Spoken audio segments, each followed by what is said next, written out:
am thy father's spirit. I am thy father's spirit. Doomed for a certain term to walk the night.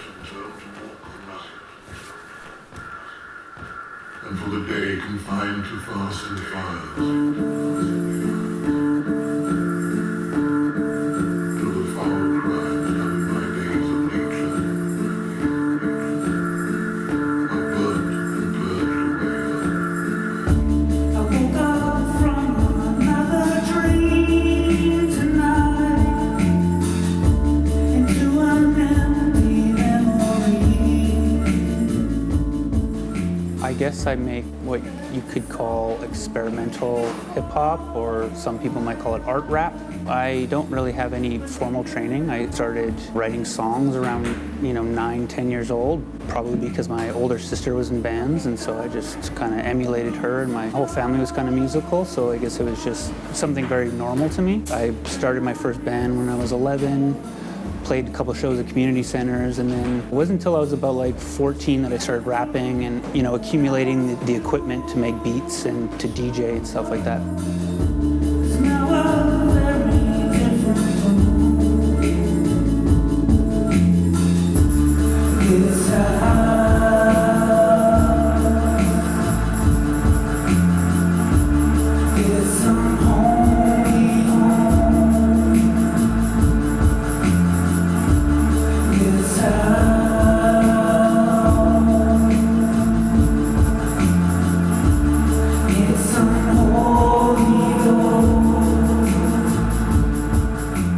I take inspiration from a lot of different things. In my formative years, when I was developing my own style, was sort of the underground hip hop that was coming out in the late 90s and early 2000s. So, Raucous Records or Def Jux or Anticon was very influential as well. But now it really depends. I get drawn to certain albums that I don't necessarily listen to a lot of music in that genre, but that album will really speak to me.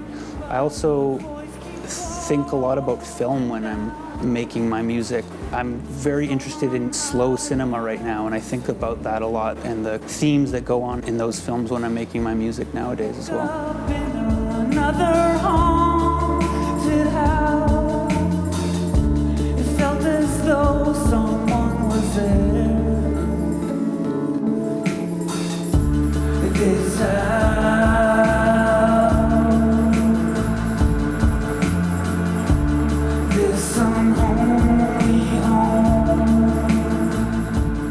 The whole album is about dealing with, the death of my father. So the first song is about waking up from a dream that I had about my father. I had gone to stay with my mom in my childhood home. The first song is about that, and I have samples of radio in a specific part of the song, and part of that was because I used to sleep to the radio. I used to sleep to CGOB, and there'd be old radio shows on at a certain hour, and so often I'd wake up and there'd be this weird old radio show playing. And so I wanted to include that to be kind of true to that experience. But I also think that there's something interesting with the connection between radio and dreams, and how you're kind of receiving these transmissions that are coming from elsewhere and showing up in your dreams.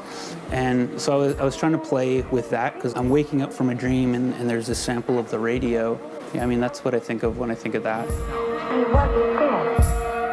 I woke from a sleep inside an old grieving house, its tired bones creaking as it breathed in and out. I was tucked in deep like an organ hidden underneath skin, listening within flesh, auscultation in depth.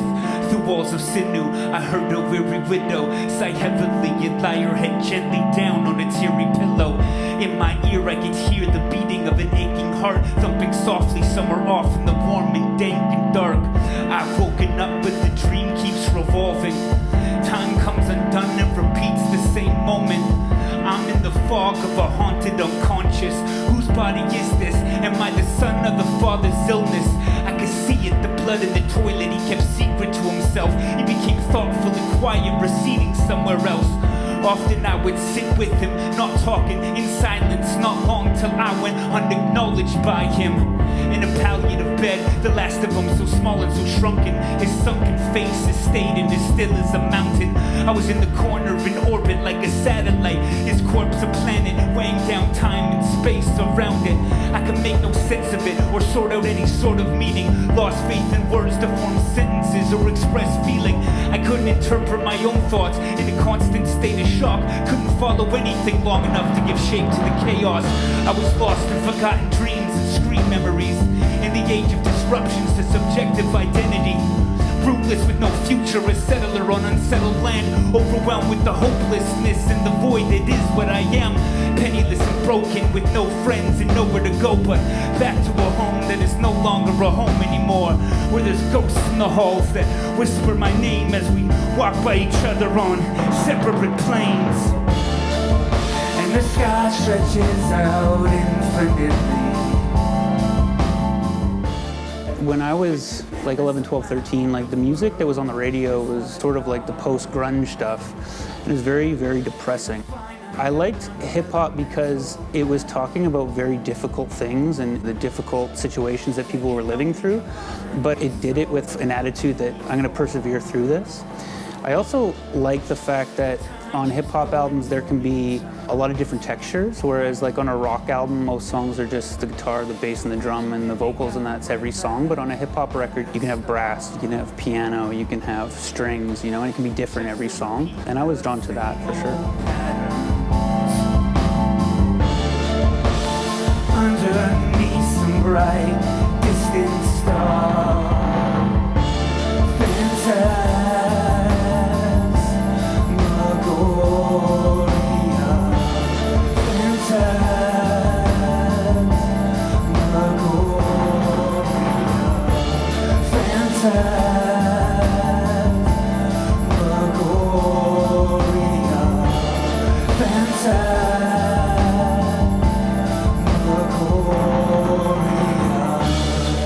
The time is out of joy.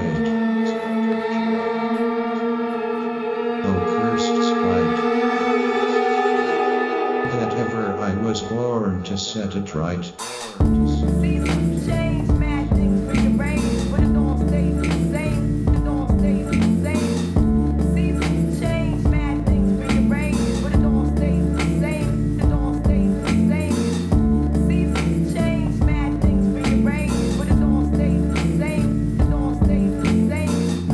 Seasons change, mad things bring your brain, but it don't stay the same. It don't stay the same. I'm trying to make my music more reflective of how we experience time. I guess transcend the sort of regular song structure.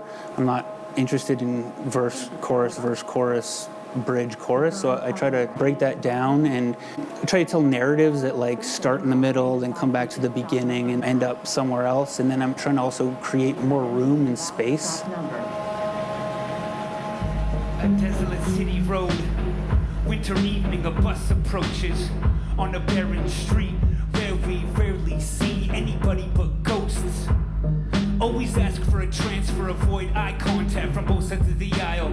The light shines accusatorily, blank faces stare until you secure a seat.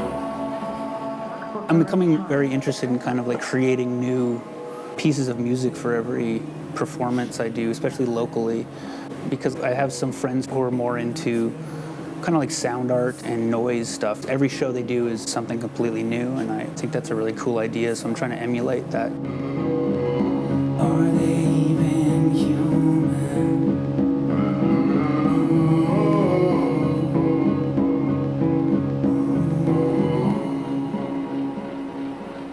I did not hear your response.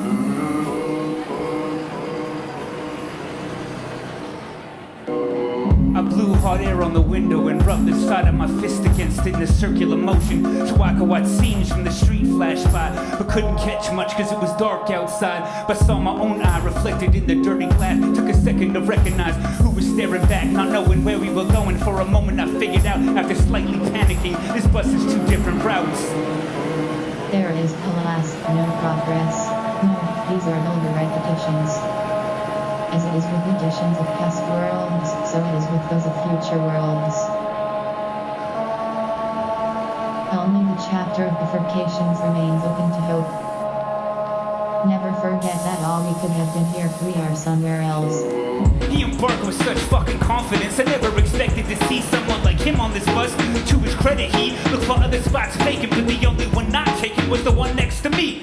Crooksy, he explained, but before I could respond, he launched into his life story since the last song. His scholarships, his college degrees, his 6-month internship in Los Angeles. Now he's back in the city, but just for the time being, teaching a couple courses at the university, of course. He's been considering finishing his PhD. Well, that's if they don't give him a faculty position. Through his self-satisfaction, his attention turned to me. What's been happening? What have you been up to, if anything? Blathering about his earning potential. He smirkingly asked me if I was still rapping. I actually said no. Sorry. I partner with Gwen, who's a filmmaker and artist, and I've known Gwen for many years. Worked on a couple of her films, and I think she's worked on a couple music videos of mine. The craftsmanship in her work is just so unbelievable, like the things she comes up with. I'm always so impressed by what she does.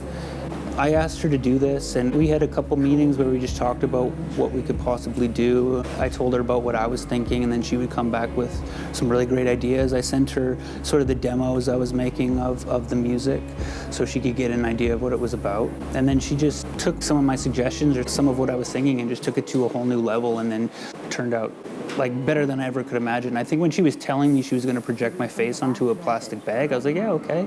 And then when I actually saw it, I was just like, wow, like I was just blown away by it. When we were kids, he lived 2 doors down.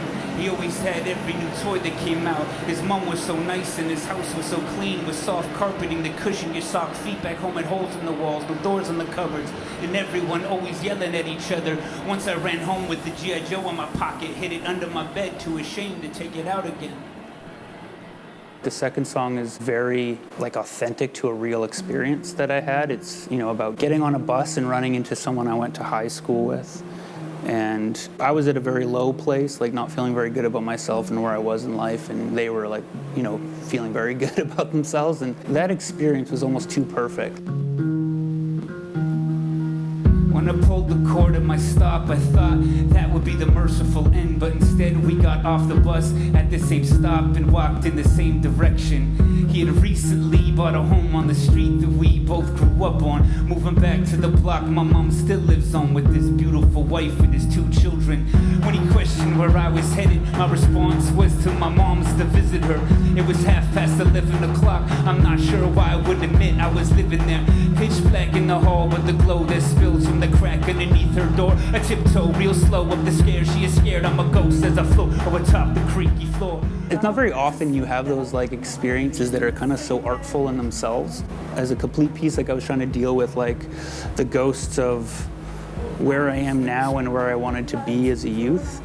And so it was kind of perfect. I run into this guy on the bus who was kind of living the life in a way that I wanted to be living, like, and I was just like nowhere near where I wanted to be. So that was an interesting experience.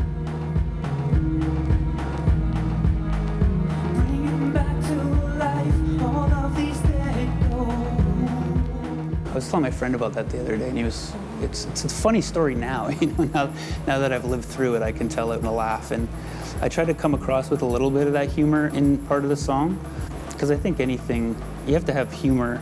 Even in like depressing songs, I think there has to be some sort of humor to make it human, you know, not everything's completely depressing and not everything's completely joyous.